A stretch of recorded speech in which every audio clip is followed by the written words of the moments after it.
Good morning, everybody. I'm Nate Moore, member of the applications crew here at Melco, here with Scott. Hello, everyone. And we're going to be talking about stocking caps because I don't know about where you are, but it's going to be snowing here this evening, this afternoon. Yeah. Far too early for me. Rain first, folled by 3 to 5 inches of snow, so it should be a fun day tomorrow.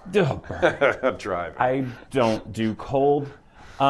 So one of the ways to help with that is the stocking cap, and there are different styles of those caps, which change, and I should get these comments up as you're looking at stuff. Good morning, everybody. There.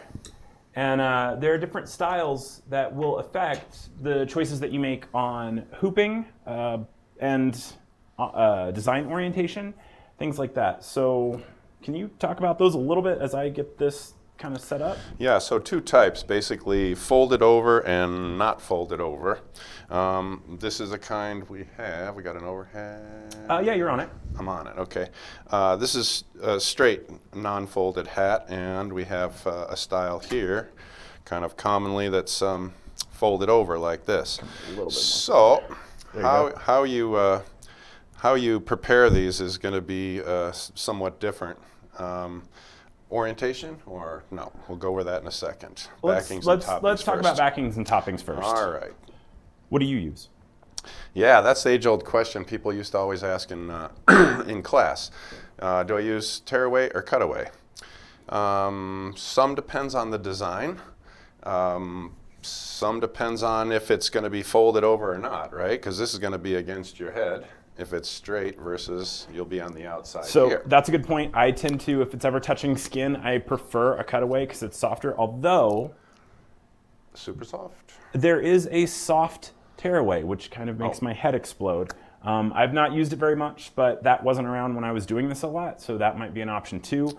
My trouble with tearaway is a lot of these hats are very, very stretchy, and so they don't have a lot of stability, and so I want that stability from somewhere, and usually that's going to come from my backing. I'm usually going to choose a cutaway for me. I totally agree. Unless cutaway knits, I do. Unless I'm going to have a horrible time getting scissors into whatever, like if it's like a pocket on here, I don't know. And depending on how detailed the design is. Right? Yeah, if I can get away with it, great. Multi-registered, outlined, Tearaway is not going to be my friend on highly registered things. On if it's just lettering and I don't have a lot of outlines, I can probably get away with it. Could be too that if you're going to use tearaway, you would need to fatten up the satins because you're going to get a lot of shrinkage compared to cutaway. So that's a really good point. It could take some more modifications. Now we have white backing in here so that you could actually see it on screen. If I was doing this, if I was doing it on a dark gray or a black hat, I would use black backing. Definitely. If I had it. Now, am I going to order it just for this job? No. Yeah, I'm not. I always would recommend, keep each color, keep a roll of white, keep a roll of black, just for when you need it, but you're going to go through more white, I think, than anything. Yeah. And which weight of tearaway? Thicker the better, I say. Yeah, I think I would agree with that. 3-ounce hat tearaway can be a good choice, depending on the design. And depending on if your hoop can hold it. And yeah, or exactly. If it can, because, and that we kind of lead into what we were going to be talking about next, although I'm going to bounce back. These hats that we have here are fairly... They're what are they? 2x1? No, they're a 2x2 rib. But the weight of the yarn is so light that it is still fairly smooth. Now there are some weightier textured. Yes, and they will be a little bit chunky. And for those, you'll want to think about a water-soluble topping. And I should have thought about it on this, but I hadn't had enough coffee yet, so I didn't, and it turned out, turned out fine. It could have just turned out a little better had I done it. Yep. So backings, it's kind of up to you. Stretchy stuff, I'm always going to lean towards cutaway. Stuff that's going to go against the skin, I'm going to lean towards cutaway. And then toppings, water-soluble topping, not a bad idea for something like this. If it was that wicking performance, I don't even know if they have those in stocking caps. Oh, wow. But it can kind of, just be careful when you get it off there. Yeah, it can get kind of slimy. And It can hard get to a little remove. bit gross. Yeah. Okay, so And knockdown stitch could be kind of considered topping, I guess, in a way. Ish. underlay-ish. Okay, so let's look at how do I actually hoop these, because for me, the backing plays a really big part in how I hoop it, because I'm not going to be able to, or I'm black on black, that's not going to work. I'm not going to be able to get this whole thing in a hoop and utilize the largest area of my sew field. So how am I going to do that? What am I going to do? What are my tricks? So let's go back to this and look at how these work. So like Scott said, and we've got examples here, you know, some of them, they don't flip up. So if I was doing this one, tape, always my best friend. I use this a lot. For orientation or for? Everything. Yes. The answer is yes. Yes, the answer is always yes. So what I'll do is I will put a little piece of tape so that I make sure that I know what I'm doing. And I mean, I've seen some people put an F, you can put a little smiley face, whatever. As long as you know, well, that's a terrible smiley face. Pretend that's a good one. As long as you know which way's up and which way's down, you could use an arrow. I don't care. An H wouldn't be a good idea. An H would not, no, that's not going to help. Exactly. W, is it an M? I don't know. And of course, this is going to apply to stockings coming up too, Christmas stockings, right? The Same, orientation. this in particular, although it's going to be upside down because it folds down instead of up and it's a thing, but yes, totally the same It will concept. still get you confused very quickly on which orientation the name should sew, or logo or whatever. Now, I have seen people hoop this whole thing, and so through all 4 layers, because this is, it's turned and it's even on both sides, so it's every ply is actually 2. I have seen people do all 4 layers and sew the thing together, and that makes me crazy. So what I would prefer to do when I'm dealing with ones that flip up is I will turn the hat inside out. But when I do that, I super overthink it. So that's where this masking tape comes in handy. I still know which way to hoop, and the orientation of my design is pretty clear when I get it over to the machine. So that's really handy. With ones that don't flip, and this is where it gets weird, I don't turn it inside out. I just put the hoop in because I'm going to sew on the outside and it doesn't flip. So that's where it gets a little confusing, and that's where these guys become really, really handy, knowing which way to go. Yeah, I mean, and obviously if you got a big production run, you're going to just need to set up the first one and then just hoop and go, right? It's just to get it kind of in your mind and on the machine correctly. And yeah, once I did that, I would have one set aside, and I would probably leave it turned inside out and setting beside me so I knew what I was doing, because I will forget when I come back from lunch. All right, so that's half of it, right? Figuring out where this is going to go. So let's flip this back around.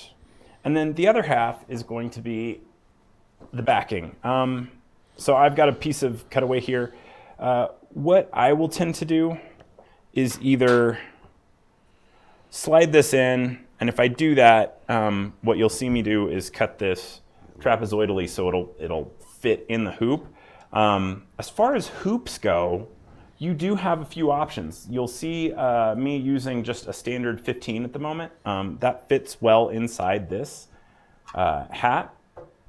You could use a clamp. I like these guys because they stretch evenly, they hold tension very evenly, and I really like that. If you want something a little bit faster, you might use a Mighty Hoop. One of those magnetic options is available. Just make sure it can actually fit in the hat that you're planning on doing. Right, maybe the freestyle attachment would be good Yeah. for hooping them up, yeah. Other things you'll see me do, when I do this, I try to make the adjustment to the outside of the hat just to make it easier on myself. I will fold this under, and I know I'm cheating because I have a larger hand, but I will fold that under and put the whole thing in the hat as I go. so that I make sure that backing's all the way in, and then I'll pull that out. Now, I don't try to hoop the whole hat. And this is one of the few times I'm going to say I don't need to hoop the whole garment, but I do like backing all the way across. In the whole hoop. In the whole hoop. Yes, that's important. Yeah. And other things that you'll see me do to make it act like one piece of fabric, I will actually tape this edge down. Right. The trick for me is to tape it down and not impact my sew field. So I want to get enough that's going to hold, but not so much that I'm going to start sewing on it. But that is another reason that I use tape instead of other devices, is if a needle goes through it, I haven't done anything horribly wrong. And then I will make sure that this notch is towards the opening. Otherwise, I'm not going to be able to get it on the machine, or I'm going to have to hoop it again, which I've done. And then I would just go ahead, and I tend to put the stocking cap part in first. So I tend to go top down first and then come towards myself. And then I'm big on putting either tape or Sharpie marks here so that I can make sure that I'm even. If not, you could choose to laser align it to the top of the hat. And if you did that, you could consider putting an offset in Design Shop so you don't have to worry about where to do the placement. Yeah, you place the laser or the needle right at the bottom, and you have an offset. So every time you just jog up and down.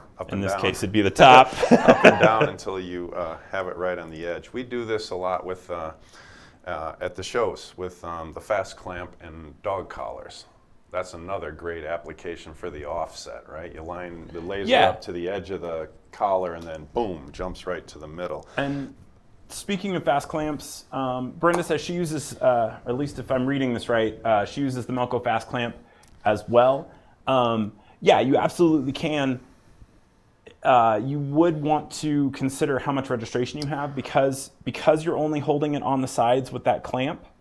It can shift a little. So think about how your design is set up when you're doing it too. Yeah, this is going to keep the fabric from creeping, right? As much. It's As still you not can. the same as hooping, No, but it's close. It's important. So this is a great use also for, say, short sleeve shirts. You're doing polos in the summer, and they want the logo on the Just sleeve. that edge? You can't, it's a wide logo, but so you can't get it you can't get the whole thing at that size if you hoop the entire garment. So usually about half, but this tape makes a huge difference. There's some other things you can use.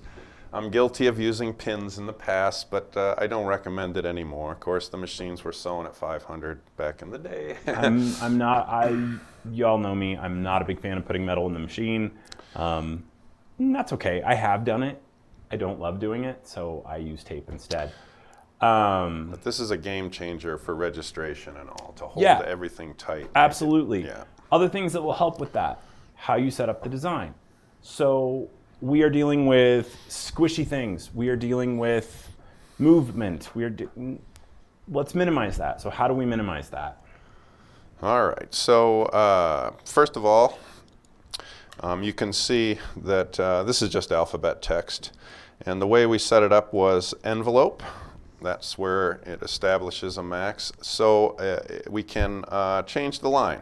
We can make it curvy and gives it interest, as well as, hey, you can't tell if it's straight or not. Yep. All right, so how do we set this up? We've been talking about this a bunch of times in the past.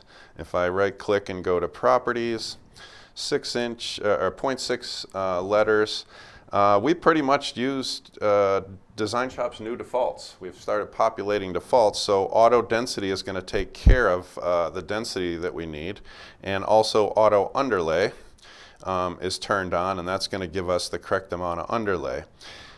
We're kind of not as concerned because this is over, as you can see, a knockdown fill compared to just being on the fabric. So it's going to need less underlay if it's over a knockdown. It's already got a good amount of underlay in the form of that, that primer stitch in there. And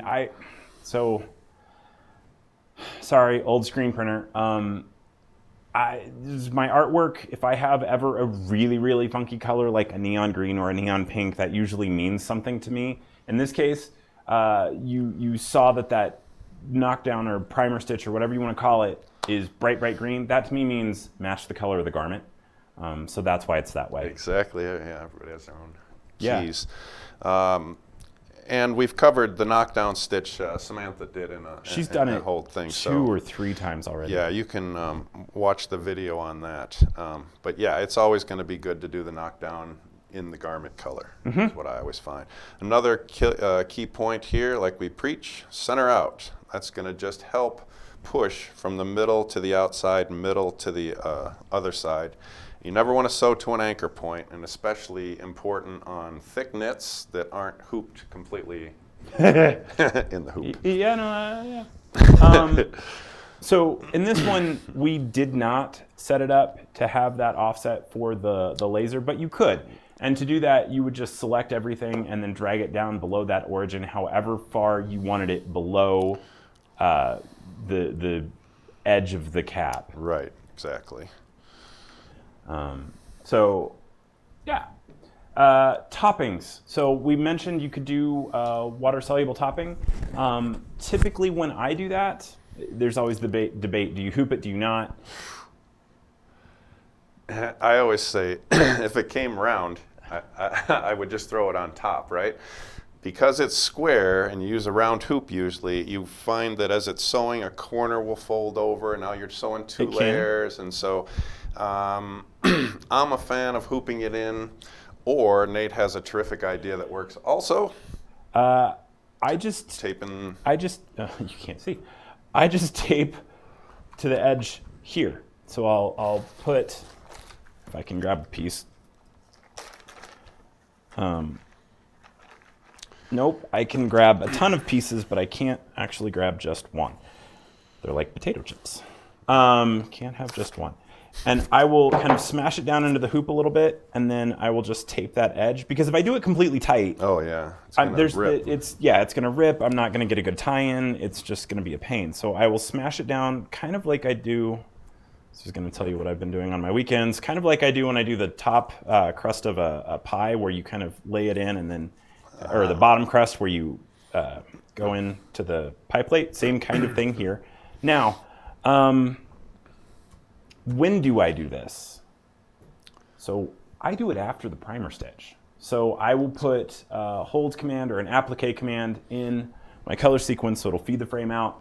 But I do it after that so that that primer stitch that does match the garment color will actually sink down in, pull down in, do its job, and then I can lay down that water-soluble topping and then sew over the top of it. And that tends to work fairly well.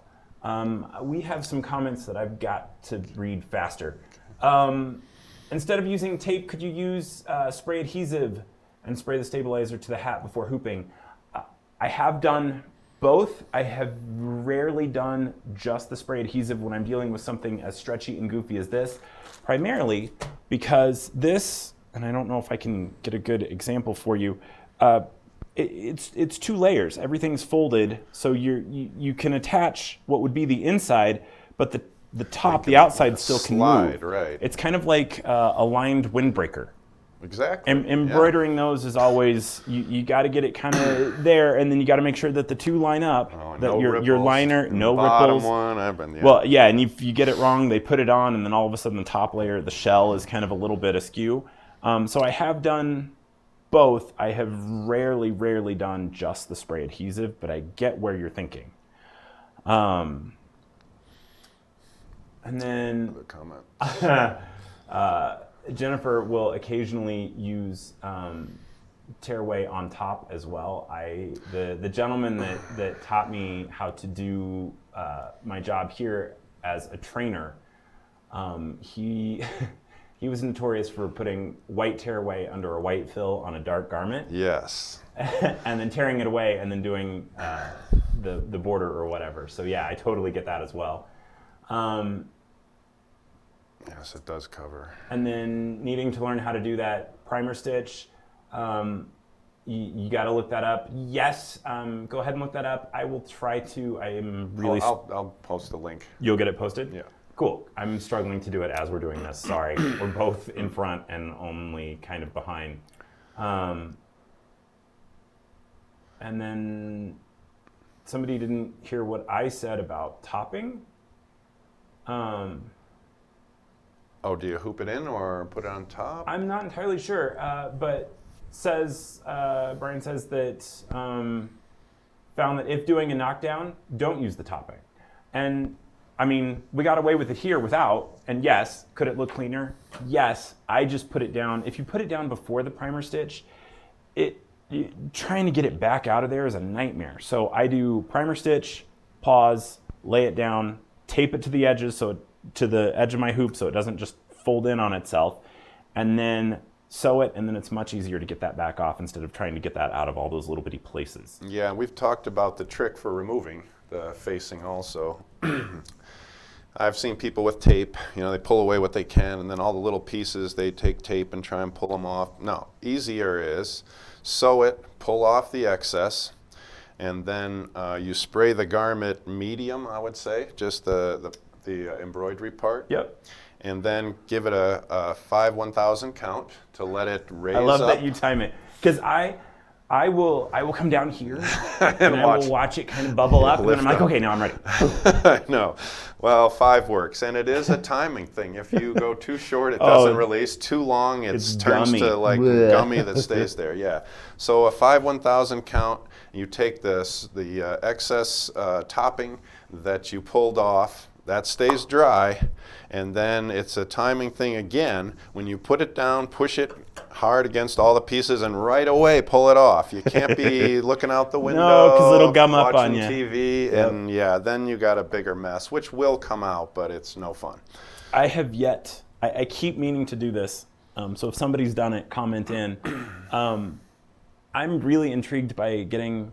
So old art school guy here. They have a thing called a rubber cement pickup, which is basically like a big ball of rubber cement, but it's a square, and you can just rub it across rubber cement to remove it from stuff. Oh, wow. I'm really intrigued if it would work with this. So if somebody's tried that, great. If they haven't, I eventually will try it, and I'll let you know. Water-soluble magnet. Can you set up a stop between the knockdown and the design to apply water-soluble stabilizer? I have a Bravo. So as long as they are 2 different colors, when you go into your color sequence on the machine, so can we do that? So I didn't put it on this one because I forgot. But yeah, let's go over to the machine and then go into the color sequence. So here, the first color matches the garment. The second color is the design color. If you put a hold or an applique command in between those, that will make the machine stop and wait for you. The applique will just move the frame out and wait for you to lay that water soluble down. And yes, you can do it. Depending on your software, if you don't have that available to you, you may get that. I think the earliest versions of Bravo, applique only. Did they even have applique in the early versions? I don't remember that. I vaguely remember if you want that, unthread your needle and it'll stop. So that might have been pre-release. Yeah. I don't know. Over 10 years ago. But if you don't have it, call your sales rep and see if you can get an update to your software, and then you'll have applique or hold. Yeah, absolutely. Okay, so I think we've covered quite a bit on these. I think we've tried to answer. I don't think I've missed too many questions. Hope I haven't. Reading backwards is hard.